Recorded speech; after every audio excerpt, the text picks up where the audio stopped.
اور جب تمہارے پروردگار نے موسیٰ کو پکارا کہ ظالم لوگوں کے پاس جاؤ، یعنی قوم فرعون کے پاس، کیا وہ ڈرتے نہیں؟ انہوں نے کہا کہ میرے پروردگار، میں ڈرتا ہوں کہ وہ مجھے جھوٹا سمجھیں، اور میرا دل تنگ ہوتا ہے اور میری زبان رکتی ہے، تو ہارون کو حکم بھیج کہ میرے ساتھ چلیں۔ اور ان لوگوں کا مجھ پر ایک گناہ یعنی فرعونی کے خون کا دعویٰ بھی ہے، سو مجھے یہ بھی ڈر ہے کہ مجھ کو مار ہی ڈالیں۔ فرمایا ہرگز نہیں، پس تم دونوں ہماری نشانیاں لے کر جاؤ، ہم تمہارے ساتھ سننے والے ہیں۔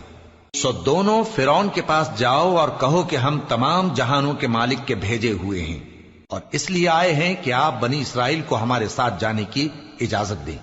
فرعون نے موسیٰ سے کہا، کیا ہم نے تم کو جبکہ تم بچے تھے پرورش نہیں کیا تھا، اور تم نے برسوں ہمارے ہاں عمر بسر نہیں کی؟ اور تم نے ایک اور کام کیا تھا جو کیا، تم ناشکرے معلوم ہوتے ہو۔ موسیٰ